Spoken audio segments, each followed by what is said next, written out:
देखिए टाटा नमक कैसे बनता है और कैसे अपनी जान पर खेलकर नमक निकालते हैं। ये मजदूर देखकर होश उड़ जाएंगे। दोस्तों बता दें, नमक समुद्र के पानी से ही बनाया जाता है, लेकिन जिन जगहों पर यह पानी उपलब्ध नहीं होता है तो किसान विकल्प के तौर पर तटीय इलाकों से बोरवेल के द्वारा पानी निकालते हैं और पानी निकालने के बाद सबसे पहले नमकीन पानी को एक बड़े से तालाब में भरा जाता है जिसे गंजरू कहते हैं, और फिर इस पानी को 6 से 8 दिन के बाद दूसरे तालाब में भरा जाता है और कुछ दिन तक इस तालाब में रखने के बाद फिर तीसरे तालाब में इसे भरा जाता है। बता दें, यही वह जगह है जहां पर नमक को तैयार किया जाता है। कई लोग इस तालाब को फसल वाला तालाब भी कहते हैं, क्योंकि इन तालाबों में ही नमक को तैयार किया जाता है। इसीलिए ज्यादातर लोग इन तालाबों को नमक का फसल वाला तालाब कहते हैं। बता दें, इन चरणों को पूरा होने में लगभग 40 दिन का समय लगता है। और अब अगर नमक की मैन्युफैक्चरिंग की बात करें तो इसके लिए सबसे पहले तालाब वाली जमीन को समतल किया जाता है। और बता दें, इन प्रोसेस में सबसे पहले तालाब के किनारे पत्थरों और रेत का पहाड़ बनाया जाता है ताकि इन तालाबों में पानी भर जाए तो वह पानी बिल्कुल भी बाहर न निकले। और अब इसमें समुद्र के खारे पानी को इकट्ठा किया जाता है। और आपको बता दें, कुछ लोग इसे इंग्लिश में सॉल्ट पेन भी कहते हैं। और अब कुछ समय बाद जब इन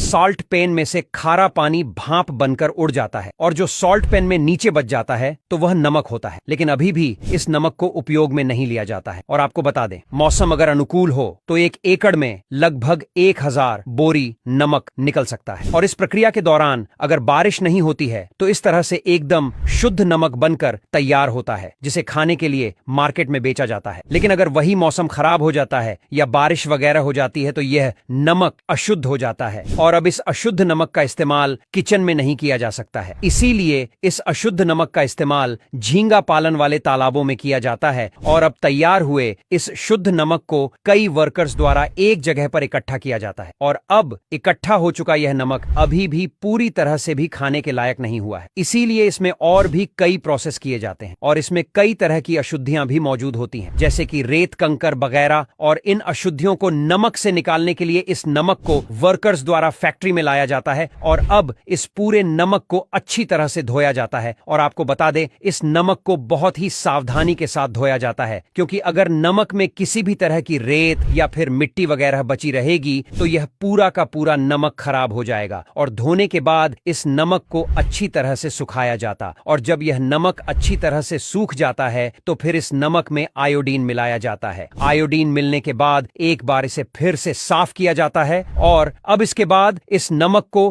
कन्वेयर बेल्ट के जरिए आगे पैकेजिंग एरिया में भेजा जाता है, जहां पर वर्कर्स इस नमक को अपने हाथों की मदद से पैकेट में भरते हैं और बाद में पैकेट को अच्छी तरह से सील कर दिया जाता है। बता दें, नमक के पैकेट को बहुत ही अच्छी तरह से सील किया जाता है, क्योंकि नमक फैल भी सकता है। सील हो जाने के बाद इन पैकेट को एक बड़े से बॉक्स में पैक कर दिया जाता है और अब ट्रक्स में लोड करके नमक को मार्केट में भेज दिया जाता है। हालांकि इस तरह से नमक जो बनकर तैयार होता है वह नमक सफेद होता है, लेकिन मार्केट में कई तरह के नमक अवेलेबल होते हैं, जैसे कि काला नमक। और इन नमक को बनाने का प्रोसेस भी अलग होता है, लेकिन इस आयोडीन वाले नमक को बनाने का प्रोसेस हर एक फैक्ट्री में बिल्कुल सेम ही होता है। यहां तक वीडियो देख ली है तो फिर वीडियो को लाइक और शेयर करना बिल्कुल भी मत भूलना। धन्यवाद।